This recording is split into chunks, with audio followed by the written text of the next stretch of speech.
So మీ family ఎప్పుడన్నా కలిసి ఎక్కడికైనా టూర్ వెళ్ళారా? ఇంకా లేదు. మా అమ్మగారు మా అత్తయ్య గారు మాట్లాడుకుంటారు, మాట్లాడతారు కానీ టూర్లు.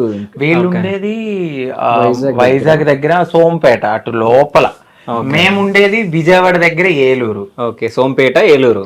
అంటే ఎంత చాలా కలుసుకోవడం గృహ ప్రవేశానికి అవుతుంది. ఇప్పుడు గృహప్రవేశానికి కలుసుకుంటాం. ఓకే, అయితే మిమ్మల్ని ఒకటి అడగాలి. ఇప్పుడు మీరు వీళ్ళు కడుతురా మీ ఇల్లు కడుతురా? మేము కట్టుకుంటున్నాం. ఓకే, మీరు కట్టుకుంటున్నారా లేకుంటే మీ అమ్మగారు కట్టిస్తురా? మేము అంటే మా అమ్మగారు. ఓకే, అంతే కదా, మా అమ్మగారు ఉన్నంత వరకు అందులోనే ఉంటారు కదా. ఓకే, మరి మీకు మీ ఇంట్లో వాళ్ళు తిట్టలేరా మిమ్మల్ని మన కట్టకుండా వాళ్ళకి కడుతున్నావు అని? నేను కట్టలేదు, క్లియర్ అండ్ కట్ గా చెప్తాను. ఓకే, ప్రతి రూపాయి ఆ ఇంట్లో ఉండే ప్రతి రూపాయి తందే. ఓకే, అందులో ఎవరు ఇన్వాల్వ్మెంట్ లేదు. అది కూడా మా అత్తయ్య కోసం అని కట్టిస్తుంది. తను ఉన్న రోజులు కొంచెం రాయల్ గా ఉండాలి, సుఖంగా ఉండాలి తను ఉన్న రోజులు అని చెప్పేసి కట్టిస్తుంది. అందులో ఉండే ప్రతి రూపాయి తందే, ఎవరిది లేదు. అయితే ఇస్తానన్నా అంకిత గారు 1.5 కోటి సంపాదించారు అనమాట మీరు, ఆయన రూపాయి లేకుండా. నిజం చెప్పండి, ఇప్పుడు అవుతుంది 1 CR పైనే అవుతుంది, 1.5. సో మీరు బెగ్గింగ్ వెళ్ళినప్పుడు ఎంత సంపాదిస్తుండే మీరు రోజుకి? అడుగుతున్నా, చెప్పండి. అంటే చేసేదాన్ని హౌస్ ఓపెనింగ్స్ కి చెప్తాను చూడండి, మీరు అడిగారు కాబట్టి లాజిక్ గా.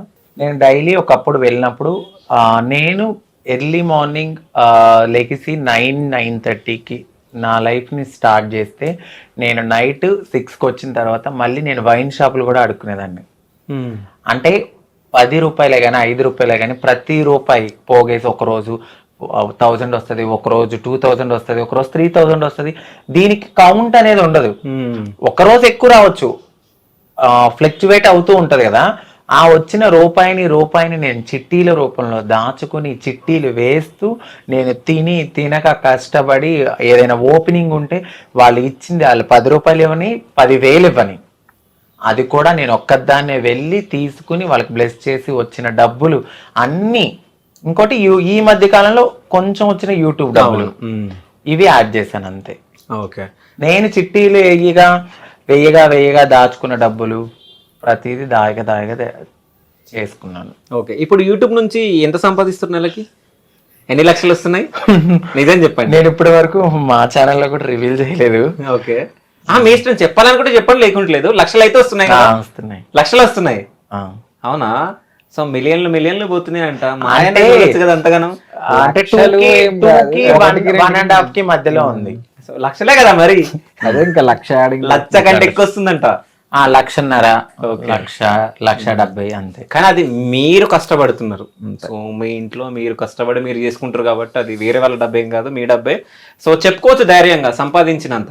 ఎవరు వచ్చి మిమ్మల్ని మీ దగ్గర గుంజుకొని వెళ్ళారు కదా, అంతే కదా? అంతేలేండి, 1.7 1.8 అట్లా వస్తుంది. ఓకే, సో రాజు గారికి నెల శాలరీ ఎంత వస్తుంది?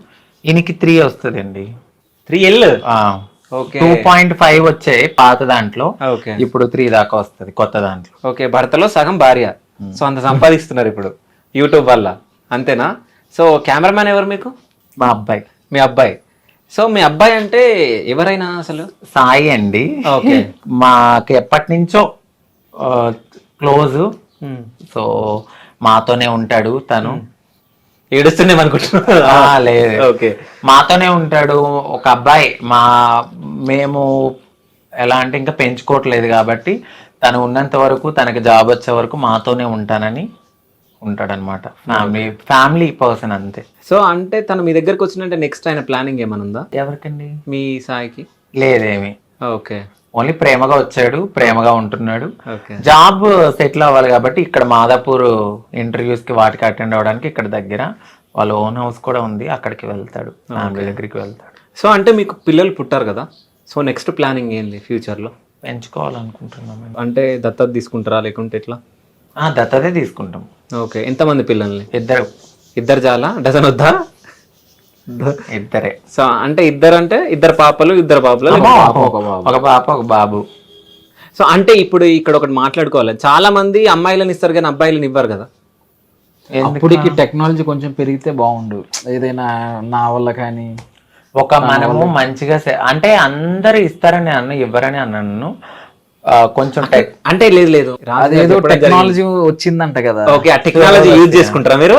సరోగసా సరగసి అది ఇంకోటి సంథింగ్ సరోగసం ఏదో సంథింగ్. సరోగసి ఓకే అది ఇప్పుడైతే అవ్వలేండి. ఓకే పాపనైతే ఫస్ట్ తీసుకోవాలనుకున్నాము, దాని తర్వాత ఇంకా లైఫ్ లో సెటిల్ అయితే ఒక బాబు అనుకున్నాము. అట్ ద సేమ్ టైం మా అక్క వాళ్ళ పిల్లల్ని కూడా చూసుకోవాలి, చదివిస్తున్నాను. అక్క వాళ్ళ పిల్లకి కానీ ప్రతి ఇంట్లో వాళ్ళకి నేను సపోర్ట్ చేయాలి. అట్ ద సేమ్ టైం మా పర్సనల్ లైఫ్ కూడా లీడ్ చేసుకోవాలి.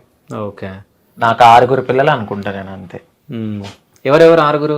అక్క వాళ్ళ పిల్లలు సాయి, మాకు వచ్చే ఆరాధ్య, అందరితో కలిపితే 6 అవుతారు. 6 అవుతారు అంటే మరి మీ రాజుగారు? మా ఆయన నాలో సగం, నేను ఆయనలో సగం. ఓహో అంతేనా? సో అంటే ఫ్యూచర్లో పిల్లల్ని తీసుకొని పెంచుకుంటారు. పెంచుకున్న తర్వాత ఒకవేళ పెద్దగా అయిన తర్వాత మీరు మా పేరెంట్స్ కాదని చెప్పేసి వెళ్ళిపోయే ఛాన్స్ కూడా ఉంటుంది కదా. ఇప్పుడు చాలా చూస్తున్నాం మనం టీవీలలో. అలా ఒక ట్రాన్స్ నేనే కాదు, నాకన్నా ముందు చాలా చాలా పెద్దవాళ్ళు కూడా పిల్లల్ని పెంచుకుని పెళ్లి చేసిన వాళ్ళు చాలా మంది ఉన్నారు. ఇప్పుడు మీడియాలో అందరూ క్లిక్ కారు, కొంతమంది క్లిక్ అవుతారు కదా. సో అలా చాలా మంది పెద్ద పెద్ద ట్రాన్స్ కమ్యూనిటీకి చెందిన వాళ్ళు పెళ్లి చేశారు కూడా పిల్లల్ని పెంచుకుని. వాళ్ళు వదలకుండా అలాగే ఎలా ఉన్నారు? ఒక అవగాహనతో ముందుకు వెళ్తున్నాం మేము. ఒక విత్తనాన్ని పెంచి పోషించి దాని కాయలు వచ్చే వరకు ఉన్న వాళ్ళు అల్లారు ముద్దుగా మేము చూసుకుంటాం ఖచ్చితంగా. మనం పెంచే వాతావరణం కూడా, మేము పెంచే వాతావరణం కూడా చాలా చాలా చాలా బాగా పెంచుతాం వాళ్ళని. సో డెఫినెట్లీ వాళ్ళు మమ్మల్ని వదిలి వెళ్ళరు. ఒక ట్రాన్స్ ఇది మా అమ్మ కాదు అని చెప్పిన వాళ్ళు ఎవరు బయటకు రాలేదు ఇప్పటి వరకు. నార్మల్ గా ఒక అమ్మ నాన్ని పెంచి పెద్ద చేసి వదిలేసి ఓల్డేజ్ హోమ్స్ ఉన్నాయి, కానీ ఒక ట్రాన్స్జెండర్ కు ఓల్డేజ్ హోమ్ ఎక్కడుంది? ఇన్కమ్ ఎంత అంటే వాళ్ళు ఇష్టపడలేదు. ఎందువల్లంటే వాళ్ళు చెప్పట్లేదు, ఏదైనా కారణం ఉందంటావా ఏంటి అలా?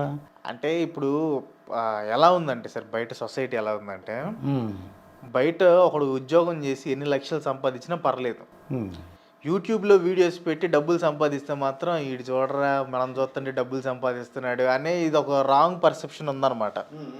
సో అందుకని జనాలు ఎక్కువ చెప్పడానికి ఇష్టపడరు, చెప్తే మళ్ళీ ఏమనుకుంటారు అది ఇదని. సో ఎవరు ఒక చైతన్య కృష్ణారెడ్డి అవుతున్నాడు, అది కృష్ణ చైతన్యారెడ్డి, అతను మోటివేటర్ అనమాట. అతను చెప్పాడు, నేను ఒక కారు కొనుక్కోవడానికి 40 లక్షలు కావాలి, 2 months వర్క్ చేశాను. ఒక మా అమ్మగారు హౌస్ కొనాలని చెప్పారు, ఒక 1 crore కావాలి, ఒక 5 నెలలు వర్క్ చేస్తాను. అంటే ఏంటంటే పర్ మంత్ 20 lakhs అని తెలుస్తుంది మనకి, చెప్పేశాడు అతను. సో అక్కడ మేబీ అతను యూట్యూబ్ నుంచి కాకుండా ఏదైనా ఒక సమ్ కోర్సు అలాంటి చేశారు. సో నాదేంటంటే నా యూట్యూబ్ పరంగా చూసుకోవాలంటే ఇప్పుడు నాకు ఒక టీం ఉంటుంది అనమాట. కొంతమంది స్క్రిప్ట్ రైటర్స్ ఉంటారు, కొంతమంది వీడియో ఎడిటర్స్ ఉంటారు, థంబ్నెయిల్ డిజైనర్లు కానీ సబ్ టైటిల్ రాసేలు కానీ. సో వాళ్ళకి మంత్లీ 1.5 lakhs నుంచి 2 lakhs నేను పే చేస్తాను. ఓకే. సో యూట్యూబ్ నుంచి నాకు వచ్చేది పక్కన పెట్టేస్తే నేను వాళ్ళకి తిరిగి అంత పే చేస్తాను అనమాట. అది సో అది తీసేసి మొత్తం మీద నాకైతే మంత్లీ ఒక 5-6 lakhs దాకా వస్తాయి. సో దాంట్లో ఒక 2 lakhs వాళ్ళకి పోతే నాకు వచ్చేది 4 lakhs అనమాట. ఓకే. అంటే 4 lakhs అది అంటే ప్రస్తుతానికి 4 lakhs, అది 40 lakhs అవ్వాలని నేను కోరుకుంటున్నాను. దాన్ని నాకేం కమిషన్ అక్కర్లేదు, వస్తే మాత్రం నన్ను ఒకసారి పిలిచి నాకు ఫోటో ఇవ్వండి, ఫోటో తీసుకోవడానికి. మిమ్మల్ని బోట్లు ఎక్కించి సముద్రం మధ్యలోకి తీసుకెళ్ళి మళ్ళీ ఒడ్డుకి తీసుకొస్తాను. ఇప్పుడు బోట్లు అన్నందుకు నాకు జ్ఞాపకం వస్తుంది, ఏమన్నా ఫారిన్ ట్రిప్స్ ఇంతవరకైనా వెళ్ళావా? నేనైతే మలేషియా వెళ్ళానండి ఒకసారి. మలేషియా వెళ్ళాను, ఒక 1 week ఉన్నాను, వచ్చాను. కానీ ఒక 3 days ఉండగానే నాకు బోర్ కొట్టేసింది. ఇండియానే బాగుంది అంటే అక్కడ ఫుడ్ అంత డిఫరెంట్గా ఉంటుంది కదా, అది మన వల్ల కాదు. సో అది మలేషియా ఒకటే వెళ్ళాను నేనైతే. ఇప్పుడు ఈ కంటెంట్ రైటింగ్ కానీ, ఇప్పుడు స్క్రిప్ట్ రైటర్లు మీ దగ్గర ఉన్నారంటే, స్క్రిప్ట్ రైటర్లు కంటెంట్ ఐడియాస్ ఇచ్చేవాళ్ళు అంటే స్టాఫ్ ఉన్నారన్నమాట మీకు. 2 lakhs అంతవరకు శాలరీస్ అన్నారు. అంటే ఫస్ట్ మొత్తం నేనే చేసుకునేవాడిని, A to Z మొత్తం నేనే చేసుకునేవాడిని. అంటే కంటెంట్ ఇవ్వాలంటే ఎలా చెప్తారు అతనికి? కంటెంట్ ఏ కంటెంట్? నేను టాపిక్ ఐడియా ఇస్తాను. టాపిక్ ఐడియా ఇచ్చేసి దానికి సోర్స్లు ఎక్కడ చూసుకోవాలి, ఎక్కడెక్కడ నుంచి తీసుకోవాలి అవి కూడా పంపిస్తాను. దాంతోపాటు అవుట్లైన్ కూడా ఇస్తాను. ఓకే. ఇప్పుడు ఫర్ ఎగ్జాంపుల్ నేను next dark reality of street foods అని ఒక వీడియో చేయబోతున్నాను, స్ట్రీట్ ఫుడ్స్ గురించి. సో అది ఎట్లా స్టార్ట్ చేయాలి, దాంట్లో ఏమేమి పాయింట్స్ తీసుకురావాలి, సో ఈ మొత్తం దాంట్లో ఇస్తానన్నమాట. సో దాన్ని బట్టి వాళ్ళు రాస్తారు. సో ఇంతకుముందు అయితే ఒక 2 ఉండేవాళ్ళు, ఇప్పుడు ఒక 4 పెట్టుకున్నాను అనమాట. వాళ్ళు ఈ మంత్ నుంచి స్టార్ట్ అయింది. సో దానికి ముందు ఒక 1 year బ్యాక్ వరకు నేను ఒక్కడనే రాసుకునేవాడిని. కానీ ఇప్పటికి కూడా కొన్ని కాంప్లెక్స్ స్క్రిప్ట్స్ అయితే నేనే రాస్తాను. కొన్ని ఆంధ్ర అప్పులు కానివ్వండి, కేఏ పాల్ వీడియోస్ కానివ్వండి, డిమానిటైజేషన్ కానీ ఇలాంటి కాంప్లెక్స్ అయితే నేనే రాస్తాను. నార్మల్గా అయితే వాళ్ళ చేత రాసి రిఫరెన్స్లు పంపిస్తారు అనమాట. ఒక అంటే పైనుంచి డైరెక్షన్ చేయించి అంటే అది సూపర్వైజ్ చేస్తారు. అసలు ఎలా ఉంది, కంటెంట్ ఎలా ఉంది, నాకు మార్పులు చేర్పులు చేస్తారు. వాళ్ళు ఇచ్చిన తర్వాత మళ్ళీ నా స్టైల్లో నేను మార్చుకుంటాను. అండ్ ఇంకోటి ఏంటంటే వాళ్ళందరూ నేను కంటెంట్ ఈజ్ కింగ్ అని ఒక స్క్రిప్ట్ కోర్స్ ఇచ్చాను కదా, సో ఆ కోర్స్ చేసిన వాళ్ళు వీళ్ళంతా. సో నేను వాళ్ళకి ట్రైనింగ్ ఇచ్చినట్లే, స్క్రిప్ట్ ఎలా రాయాలని ఆల్రెడీ వాళ్ళకి ట్రైనింగ్ ఇచ్చినట్లే. అండ్ నా స్టైల్ ఆఫ్ వేలోనే వాళ్ళు రాస్తారు కాబట్టి అది నాకు బాగా మ్యాచ్ అయ్యింది. అంటే నేను వేరే వాళ్ళని తీసుకోలేదు, నా కోర్స్ తీసుకొని వాళ్ళందరికీ చిన్న టెస్ట్ లాగా పెట్టి ఒక టాపిక్ ఇచ్చి దాని మీద రాయమని చెప్పాను. సో వాళ్ళు పంపించిన తర్వాత వాటిలో ఏది బెస్ట్గా ఉందని చూసి దాన్ని సెలెక్ట్ చేశాను. అట్లా. ఓకే, అయితే సినిమా డైరెక్టర్లు చేసే పని చేస్తున్నారు మీరు. క్రాంతి, మీ ఖాళీగా అసలు ఖాళీ ఉండదు నాకు తెలుసు. ఖాళీ ఉన్నప్పుడు ఇంకెవరన్నా వీడియోలు చూస్తుంటావా? తెలుగు కానీ హిందీ కానీ? తెలుగులో అయితే ఎవరైతే చూస్తావు? యూట్యూబ్లో అయితే చాలా తక్కువ. యూట్యూబ్లో చూడటం అయితే చాలా తక్కువ.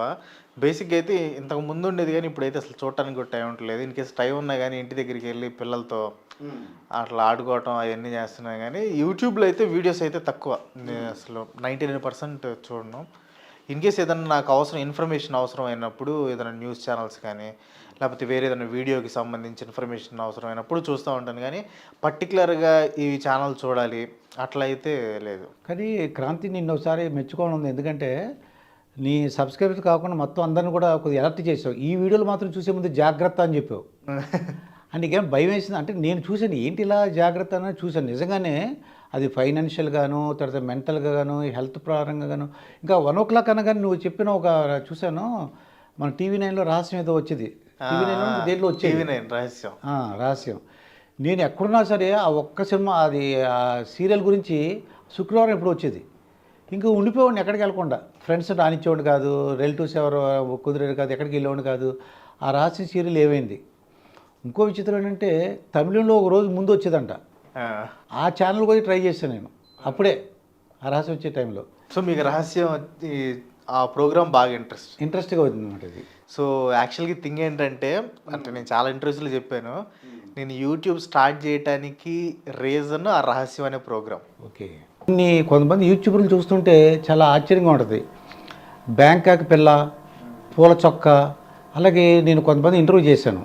అమ్మ మాట, మామ్ అండ్ మీ, అటువంటి వాళ్ళందరూ కూడా, అలాగే కృష్ణ చైతన్య రెడ్డి, చాలా అది వాళ్ళ ఒక వీడియో పెడితే వెంటనే ఆ జనాలందరూ చూస్తున్నారు. అది కొంతమంది ఏమన్నారంటే, నేను ఎంతో కష్టపడి వీడియోస్ చేస్తున్నానండి, మా అబ్బాయి నేను ఎడిటింగ్ చేస్తాం ఇలా చేసిన ఎవరు చూడట్లేదు అంటుంటారు. అంటే వాళ్ళ సక్సెస్కి ఏంటి కారణం ఏంటి అంటారు? ఫస్ట్ బ్యాంకాక్ పిల్లల్ని తీసుకుని అనలైజ్ చేస్తే, బ్యాంకాక్ పిల్ల, సో మన వాళ్ళకి బ్యాంకాక్ అనేది ఒక ఫ్యాంటసీ.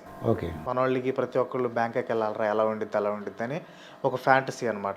సో బ్యాంకాక్ అనేది అక్కడ ఒక ఇంట్రెస్టింగ్ సెగ్మెంట్.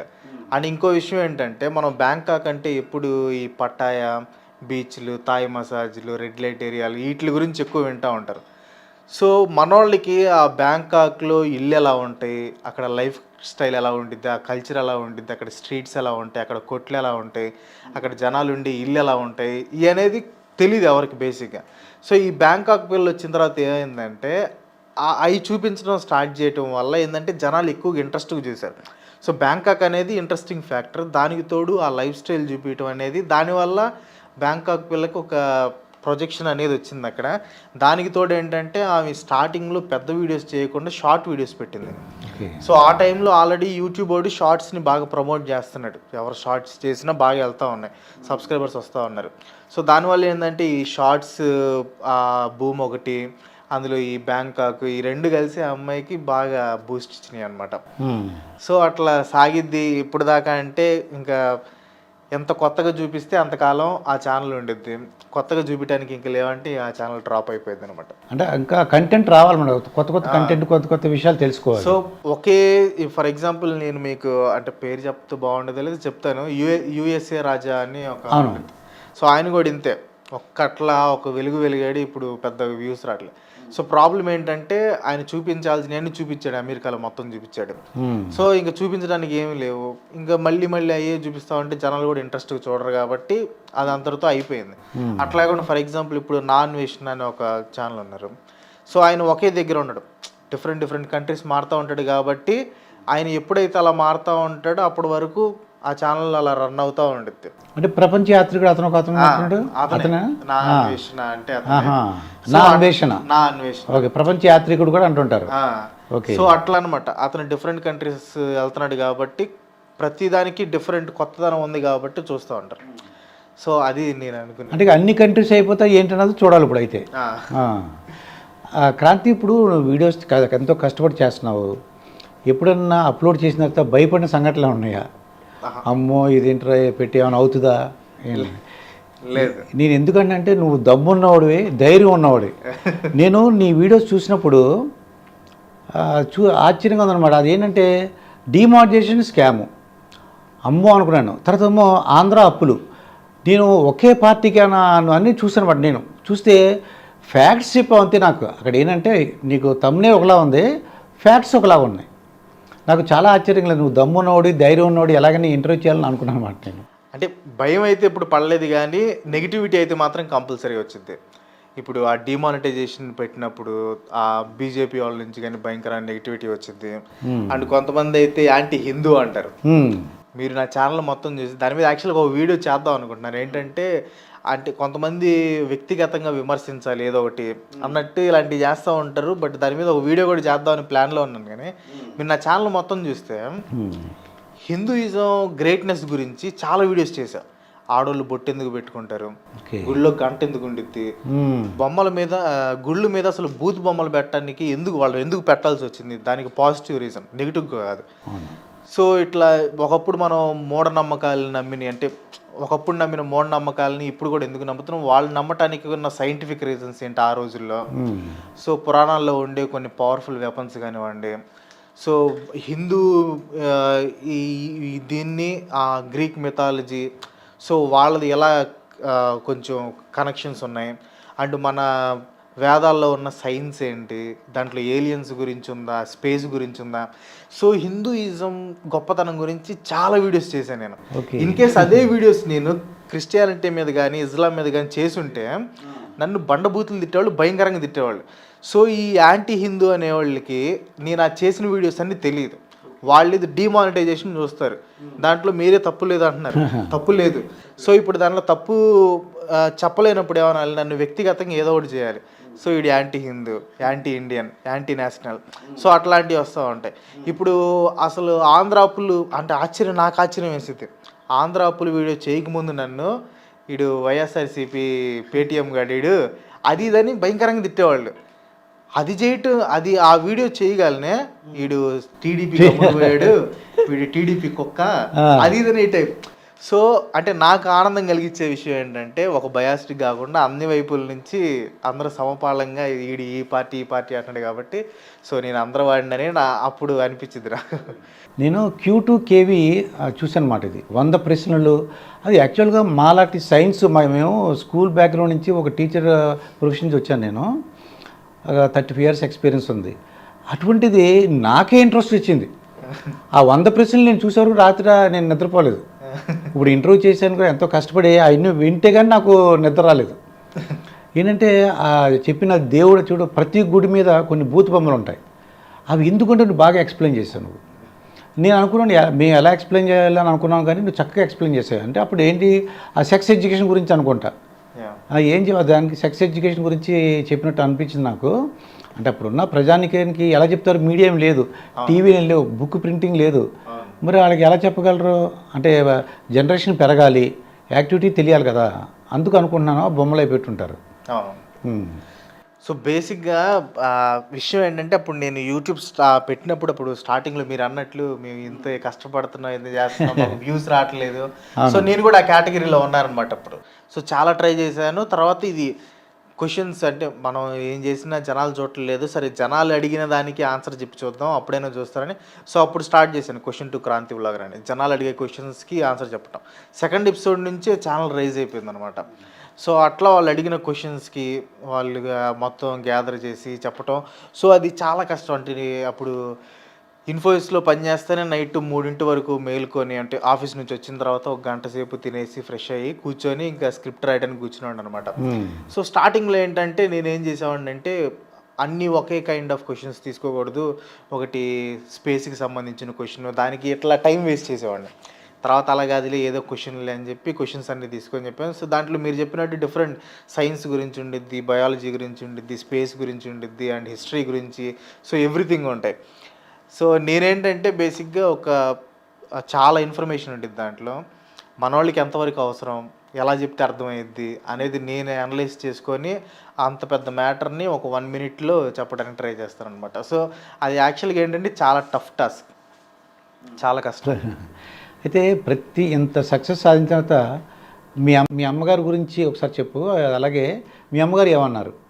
ఫస్ట్ మీ అమ్మగారి గురించి చెప్పు. అసలు మీ అమ్మగారు చిన్నప్పుడు చాలా పెంచారు, ఏమని చదువుకోమని చెప్పేవారు, ఏం ఉద్యోగం చేయమని చెప్పారు? సో బేసిక్గా మా మమ్మీకి అయితే చిన్నప్పుడు నేను ఐఏఎస్ ఆఫీసర్ అవ్వాలని బాగా కోరిక. కలెక్టర్, ఐఏఎస్ ఆఫీసర్ అవ్వాలని. మీరు నా 10th క్లాస్ కానీ ఇంటర్మీడియట్ బుక్స్ కానీ చూస్తే క్రాంతి కుమార్ పక్కన ఐఏఎస్ఆర్ రాసేవాడిని. సో అప్పుడు నాకు కూడా ఐఏఎస్ అవ్వాలని ఉండేది. అప్పుడు మా మమ్మీకి అది కోరిక. సో మా మమ్మీ అంటే కొంచెం సాఫ్ట్ అనమాట, మరి అంత కాదు. కాకపోతే చిన్నప్పుడు ఏంటంటే మేము 3 ఉండేవాళ్ళం, మా అక్క, నేను, మా తమ్ముడు. ఓకే. మా అక్క ఆడపిల్ల, మా అందరిలో ఫస్ట్ అమ్మాయి, ఈడు చిన్నపిల్లడు. సో మధ్యలో మిగిలింది నేను కాబట్టి సో వాళ్ళిద్దరిని ఏమనలేక అప్పుడు మా మమ్మీ నన్ను తిట్టేదనమాట. అయిపోయింది, ఇక్కడ చిన్నపిల్లాడు అయిపోయాడు, దొరికిందేమో మధ్యలో నేను కాబట్టి. ఒక ఫన్నీ ఇన్సిడెంట్ ఏంటంటే అయిపోయింది సంక్రాంతి. సో అప్పుడు ఒక ఫన్నీ ఇన్సిడెంట్ ఏంటంటే చిన్నప్పుడు, బాగా చిన్నప్పుడు, సో మా తమ్ముడు మా అక్క కొట్టుకుంటున్నారు. నేను జస్ట్ అక్కడ నుంచి చూసి ఎంజాయ్ చేస్తున్నాను అంతే. సో వాళ్ళిద్దరు కొట్టుకుంటున్నారు, మా మమ్మీ ఎంత ఆపమన్నా ఆపలేదు. సో ఇంక మా మమ్మీ కోపం వచ్చింది. వంటగదిలో ఉంది, చేతిలో చెంబు ఉంది, వీళ్ళిద్దరు కొట్టుకుంటుంటే చెంబు తీసుకొచ్చి నన్ను కొట్టేసింది. వాళ్ళిద్దరిని కొట్టలేక అది ఇప్పటికీ ఉండింది అనమాట. సో ఇప్పటికి ఫీల్ అవుతా ఉండింది, ఆ రోజు నిన్ను అనవసరం కొట్టాను, నేను ఏం చేయాలో తోచలేదు అనమాట. ఇంకా నువ్వు దొరుకుంటావు. అటలో పక్కనే ఉన్నాను కదా, ఇక అప్పుడు అట్లా జరిగింది. బట్ మా మమ్మీ అయితే బాగా సైలెంట్, బాగా సపోర్ట్ చేసిద్ది. అండ్ ఫస్ట్ నేను జాబ్ మానేస్తున్న విషయం కూడా మా వైఫ్కి చెప్పిన తర్వాత మా మమ్మీకే చెప్పాను. అంటే మా డాడీకి చెప్తే ఎలా రియాక్ట్ అవుతాడో తెలియదు, మళ్ళీ కొంచెం సీరియస్ అవుతాడో. మా మమ్మీ అయితే కొంచెం వినిద్ది కదని ఫస్ట్ చెప్పాను. ఫస్ట్ ఎందుకురా, అది మా నమ్మకం ఉండిద్దో లేదో, జాబ్ అయితే నీకు ప్రతి నెల శాలరీ వస్తూ ఉండిద్ది, ఒక సంవత్సరం పోతే నువ్వు ఆన్ సైడ్ కూడా వెళ్తావు, ఎందుకు ఈ డెసిషన్ తీసుకున్నా అంటే, లేదు మమ్మీ నేను డిసైడ్ అయ్యాను, నాకు పర్లేదు, నేను నా మీద నమ్మకం ఉంది అని. మా మమ్మీకి కూడా నమ్మకం ఉంది. సరేలే జాగ్రత్త అని చెప్పి మా మమ్మీ మా డాడీకి చెప్పింది, నేనైతే చెప్పలేదు మా డాడీ. ఇప్పుడు ఆపరేషన్ లేకుండానే మోకాళ్లకు ప్లాస్మా ట్రీట్మెంట్, మీ ఆర్థోపెడిక్ సమస్యలన్నిటికీ రోబోటిక్ టెక్నాలజీ ద్వారా తక్కువ ఖర్చుతో శాశ్వత పరిష్కారం, ఫ్రీ కన్సల్టేషన్, ప్రతి ట్రీట్మెంట్ పై 20% డిస్కౌంట్. ఈ ఆఫర్ కొద్ది రోజులు మాత్రమే, త్వరపడండి. V9 hospitals 9281465842.